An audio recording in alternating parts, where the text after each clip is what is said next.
1 2 3 4 mike testing. Here we go again। Imagine करो एक दिन तुम एक गुफा में जाते हो, अरे ये वाली नहीं, ये वाली गुफा में, और तुम्हें वहाँ एक बुढ़िया मिलती है जो तुमसे कहे I'll let you suckle my teats, boy. If you let me gobble your dung. और तुम्हारा पीपी चुरा ले, पर तुम्हें उससे बैडस पावर्स मिल जाए। तो ऐसा ही होने वाला है इस एनिमे में। जब मैंने इस एनिमे का पहला एपिसोड देखा पर जैसे जैसे इस एनिमे के एपिसोड आगे बढ़ते रहे वैसे वैसे ये एनिमे बहुत बढ़िया होता गया। लाइक इस एनिमे में आपको एक्शन, कॉमेडी, सुपरनैचुरल सब मिलेगा। तो बिना किसी तरह के शुरू करते हैं। जीऊंगा मैं फिर से उसके या फिर तेरे अंदर, पलकों के नीचे कानों के अंदर बजती ये आवाज़ है दिल को डराती सालों तक।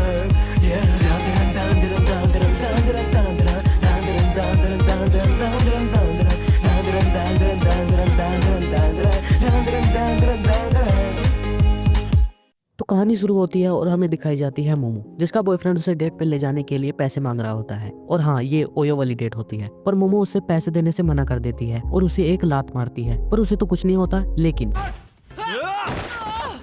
तो फिर मोमो आ जाती है अपनी क्लास में और अपने दोस्तों को बताने लगती है कि मेरे पहले बॉयफ्रेंड ने मुझे छोड़ दिया। तो मोमो के दोस्त कहते हैं कि पता नहीं तुमने उसमें क्या ही देखा। तो मोमो बताती है कि वो उसकी फेवरेट एक्टर केंता काकुरा जैसा दिखता था। तो मोमो अपने मूड को ठीक करने के लिए टहलने आ जाती है। तो उसे दिखता है इस एनिमे का मेन कैरेक्टर, जिसका नाम ओकारुन होता है, जिसे कुछ लड़के परेशान कर रहे होते हैं, और उसके पास आकर बैठ जाती है और उसकी किताब देखने लगती है।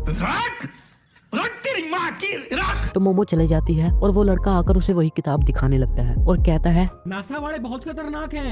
पर मोमो का मूड होता है खराब। तो मोमो कर देती है उसकी बेइज्जती कि कैसे उसका 2 सेंटीमीटर का है, कि कैसे उसकी कोई दोस्त नहीं है। तो वो सुनकर वो उदास हो जाता है और मोमो को भी अपनी गलती का एहसास हो जाता है और वो उससे माफी मांगने लगती है और उससे बताती है कि वो एलियंस पर नहीं पर घोस्ट पर विश्वास करती है। पर वो हंसने लगता है और वो दोनों लड़ने लगते हैं। एक कहता है एलियंस एग्जिस्ट करते हैं और दूसरा कहता है कि घोस्ट एग्जिस्ट करते हैं। तो वो दोनों एक चैलेंज करते हैं, अगर एलियंस रियल हुए तो मोमो को ओकारुन का स्लेव बनना होगा, और अगर घोस्ट रियल्स हुए तो ओकारुन को मोमो का स्लेव बनना होगा। तो वो दोनों एक दूसरे को ऐसी जगह भेजते हैं जहाँ घोस्ट और एलियंस दिखते हैं लोगों के हिसाब से। मोमो जाती है एक अबैंडन्ड हॉस्पिटल में और ओकारुन जाता है एक टनल में। तो ओकारुन पूछता है तुमने पहले कभी भूत देखे हैं? मोमो कहती है नहीं। तो तुम्हें कैसे पता कि भूत एग्जिस्ट करते हैं? तो मोमो बताती है उसके पेरेंट्स नहीं है और वो अपनी ग्रैंडमा के साथ रहती है, जो कि एक स्पिरिट मीडियम है। और मोमो बताती है बचपन में जब वो घर से बाहर जाती थी तो उसकी ग्रैंडमा उसे गुड लक के लिए एक रिचुअल करने को कहती थी, जिस पर सारे बच्चे उसका मजाक उड़ाते थे। पर उसे बुरा तब लगा जब वो लड़का भी उसका मजाक उड़ाने लगा जिसे मोमो पसंद करती थी। तो मोमो अपने ग्रैंडमा से नाराज हो जाती है और उससे बात करना कम कर देती है। पर उसे बाद में पता चलता है कि उसे बुरा ये लगा था कि वो बच्चे उसकी ग्रैंडमा का मजाक उड़ा रहे थे। तो फिर मोमो ओकारुन से पूछती है क्या तुमने एलियंस देखे हैं? तो वो कहता है नहीं, पर मैं एलियंस पे मानता हूँ। वो ये बात कर ही रहे होते हैं कि ओकारुन को दिखते हैं पैरों के निशान, और वो जैसे ही सामने देखता है उसे दिखती है टर्बो ग्रैनी, जो ओकारुन से कहती है, वो कहती है मैं तुम्हें अपने संतरे दूंगी अगर तुम मुझे अपने बनाना दोगे। यहाँ तो फलों की स्मगलिंग चल रही है। तो टर्बो ग्रैनी को देख के ओकारुन की फट जाती है और वो भागने लगता है। पर टर्बो ग्रैनी बन जाती है फ्लैश और ओकारुन को पकड़ लेती है और उस पर कर्स लगा देती है। और दूसरी तरफ मोमो को दिख जाते हैं एलियंस और मोमो भागने की कोशिश करती है, पर वो एलियंस मोमो के कपड़े फाड़ कर उसे एक चेयर पे बिठा देते हैं और उससे बताते हैं कि उनकी स्पीशीज में सिर्फ मेल्स हैं और वो क्लोनिंग टेक्नोलॉजी का यूज करते हैं, पर उन्हें रिप्रोडक्शन करना है। इसके लिए वो इस एंटीना को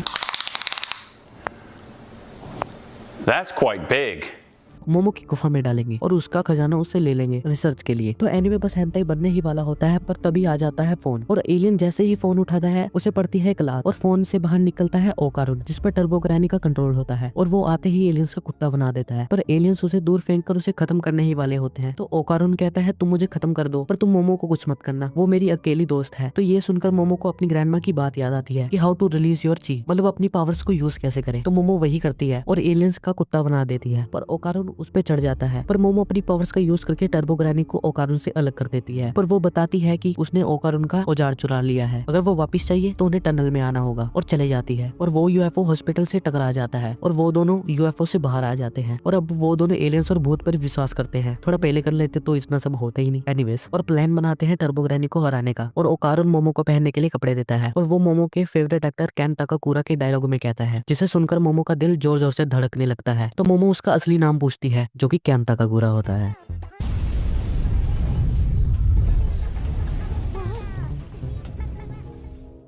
जिसे सुनकर मोमो पागल हो जाती है और कहती है मैं ये और नहीं सुन सकती।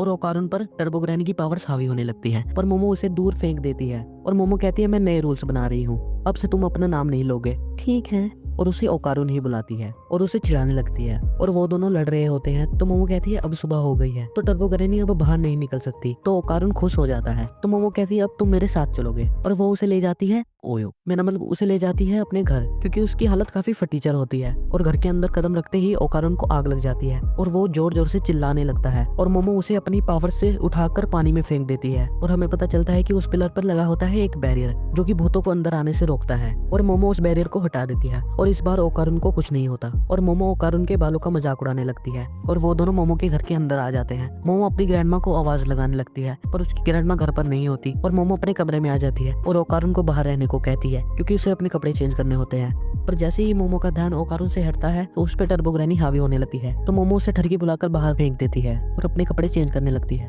और ओकारुन को भी पहनने के लिए कपड़े देती है और उसे कहती है कि टर्बो ग्रैनी ने कहा था कि उसने तुम्हारा चुरा लिया तो तुम्हें चेक करना चाहिए। तो जब ओकारुन चेक करता है नहीं होता और वो पागल होने लगता है। मोमो उसका मजाक उड़ाने लगती है और कहती है मुझे भी दिखाओ। तो वो दोनों फिर से लड़ने लगते हैं। तो मोमो कहती है ये सारी तुम्हारी गलती है इसलिए तुम्हारा कोई दोस्त नहीं। तो ओकारुन उदास हो जाता है और कहता है कि जब मैंने तुम्हें पहली बार देखा तो मुझे लगा तुम मेरी दोस्त बनोगी पर हम दोनों बहुत अलग हैं और उसे कहता है कि मुझे माफ करना ये सारी मेरी गलती है। तो मोमो जाकर उसे मनाने लगती है खराब हो जाएगा, इनकी अम्मा बहन पे आ जाऊंगा। और वो दोनों फिर से लड़ने लगते हैं। पर तभी एक बेल की आवाज आती है। तो ओकारुन कहता है लगता है तुम्हारी ग्रैंडमा आ गई। तो मोमो बताती है कि इस घर में 2 बेल हैं, एक इंसानों के लिए और दूसरी इविल स्पिरिट्स के लिए। तो मोमो देखती है कि वो तलिस्मान लगाना भूल गई है और वो दोनों प्लान बनाते हैं कि वो तलिस्मान को दोबारा लगाकर स्पिरिट को खत्म कर देंगे। पर वो स्पिरिट उस पूरी जगह को वॉल से ट्रैप कर देता है। तो अब अगर ओकारुन भी अंदर रहा तो वो भी खत्म हो जाएगा। मोमो ये कह ही रही होती है कि उसकी नाक से खून निकलने लगता है। तभी मोमो को वो इविल स्पिरिट दिखती है और कहती है मैंने तुम्हें ढूंढ लिया और वो स्पिरिट उन दोनों पे जोर से एक पंच मारती है पर वो दोनों पंच को डॉज कर लेते हैं और दोनों भागने लगते हैं। और वो स्पिरिट कहती है मुझे तुम्हारा बनाना। तो भाई क्या ये एनीमे इस पे सबको बनाना चाहिए। और वो उन दोनों पर फिर से सुमो अटैक करती है पर वो दोनों फिर से बच जाते हैं। और मोमो कहती है ये कौन सी एविल स्पिरिट है जिसे बनाना चाहिए। ओकारुन बताता है कि ये कोई स्पिरिट नहीं एलियन है जो फ्लैटवुड मॉन्स्टर है और इस मॉन्स्टर के बारे में बताने लगता है।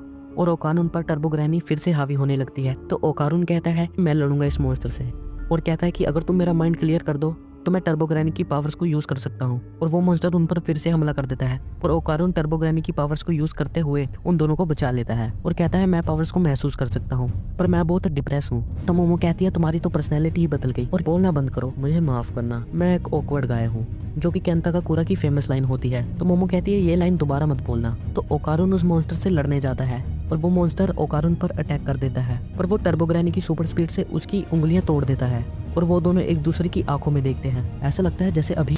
और तभी ओकारुन खून की उल्टी कर देता है और मॉन्स्टर उसकी चटनी बनाने वाला होता है पर मोमो उसे बचा लेती है। और ओकारुन कहता है मेरी बॉडी इतनी पावर हैंडल नहीं कर सकती।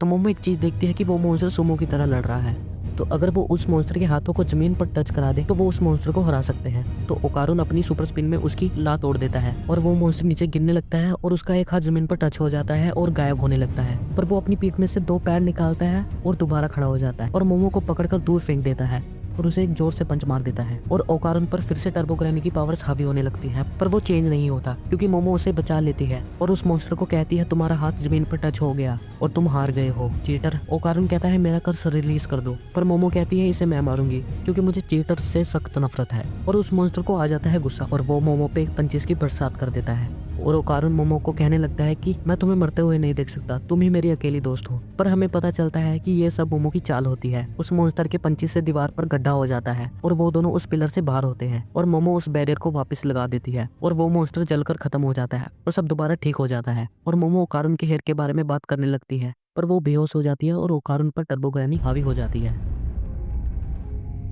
तो अगले सीन में हमें एक साइकिक दिखाई जाती है जो कि एक फिल्म स्टार के बारे में बता रही होती है। जैसे कि उसकी उम्र 27 साल है और उसकी एक बीवी और 2 बच्चे हैं पर उसकी सारी प्रेडिक्शन गलत होती है और 2 लोग बात कर रहे होते हैं कि कैसे उस औरत की सारी प्रेडिक्शन गलत निकली। तो अब इस एपिसोड को एयर करें या ना करें किसे फर्क पड़ता है। तो अब वो साइकिक एक गाड़ी में जा रही होती है तो ड्राइवर कहता है अब सेंटा डडोरिया है ना, मैंने आपका शो टीवी पर देखा, आपकी सारी प्रेडिक्शन गलत थी। तो दादी को आ जाता है गुस्सा और वो कहती है गाड़ी रोको। ड्राइवर कहता है मैं आपका मजाक नहीं उड़ाना चाहता था, मैं चाहता था कि आप मेरा फ्यूचर बताएं। तो वो कहती है कि चले जाओ नहीं तो मारे जाओगे। अगले सीन में हमें ओकारुन दिखाया जाता है जिस पर टर्बो ग्रैनी हावी होती है और वो मोमो की टांग उठाकर पता नहीं क्या करने की कोशिश कर रहा होता है। लेकिन तभी एक कील जैसी चीज आकर उसे लगती है जिससे वो दूर जाकर गिरता है और ये वही साइकिक होती है। पहले मुझे लगा तुम किसी गधे को ले आई, पर इस बार ये तो इंसान भी नहीं है। और कहती है मेरी पोती सिर्फ दर्द से कम नहीं। और हमें पता चलता है ये और कोई नहीं मोमो की ग्रैंडमा होती है, पर ये ग्रैंडमा के हिसाब से कुछ ज्यादा ही बढ़िया माल, मेरा मतलब ज्यादा ही बड़ी नहीं। तो वो कहती है चलो लड़ते हैं, पर तभी टर्बो ग्रैनी अचानक उस पर हमला कर देती है। पर मोमो की ग्रैंडमा, जिसे मैं आपसे प्यार से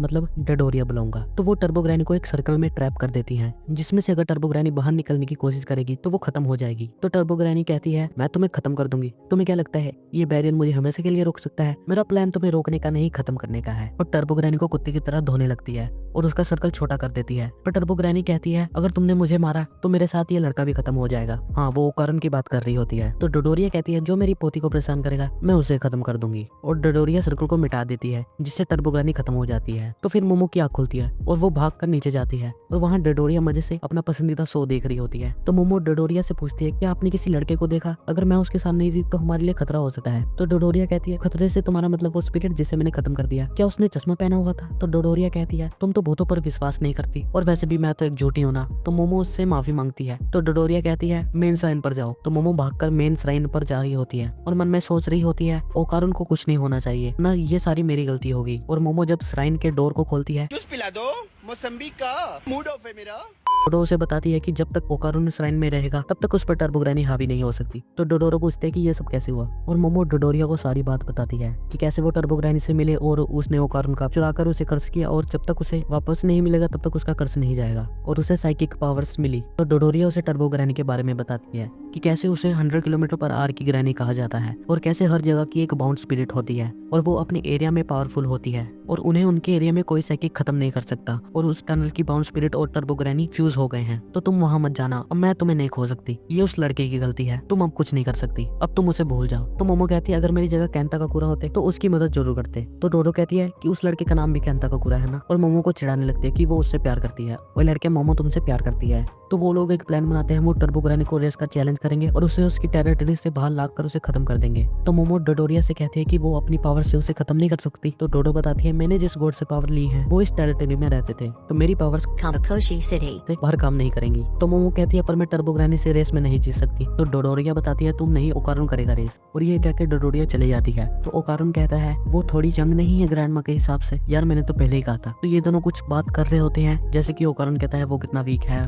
हर बार मोमो को उसकी जान बचानी पड़ती है और अब वो मोमो को और डिसअपॉइंट नहीं करना चाहता, इसलिए वो स्ट्रॉन्ग बनेगा। तो मोमो जा ही रही होती है तो ओकारुन कहता है अंकल जी पानी पिला दीजिए, मेरा गला सूख रहा है। तो मोमो पानी ले रही होती है और हमें टीवी पर दिखाया जाता है वही फिल्म स्टार जो हमें पहले दिखाया जाता है। उसकी उम्र 27 साल ही होती है, मतलब डोडोरिया की सारी प्रेडिक्शन सही थी। तो सुबह होती है और ओकारुन को बाथरूम यूज करना होता है, पर उसके लिए मोमो को उसे करते हुए देखना होगा, जिससे वो मना कर देती है। तो डोडोरिया कहती है तुम अपनी आंखों पर ज्यादा निर्भर हो, तुम अपनी आंखों को बंद करो और ओरा को फील करो। तो वो कोशिश करती है पर ये काम नहीं करता। तो ओकारुन कंट्रोल नहीं कर पाता और बाथरूम की ओर भागने लगता है और मोमो और डोडोरिया उसे रोकने की कोशिश करते हैं। और भाई जरा देखो इस जिगल को, एनिमेटर्स भी लाइक आज तो सारी एनिमेशन डाल दूंगा। और ओकारुन को मोमो के सामने ही बाथरूम यूज करना पड़ता है, पर वहाँ पर टर्बो ग्रैनी आ जाती है और टाइम रोक देती है और मोमो को वार्निंग देती है कि अगर वो दोनों आज रात टनल में नहीं आए तो ओकारुन ने अब तक जिसे भी टर्बो ग्रैनी की पावर से देखा है वो उन्हें खत्म कर देगी और चले जाती है। Bye, have a great time. तो रात हो जाती है और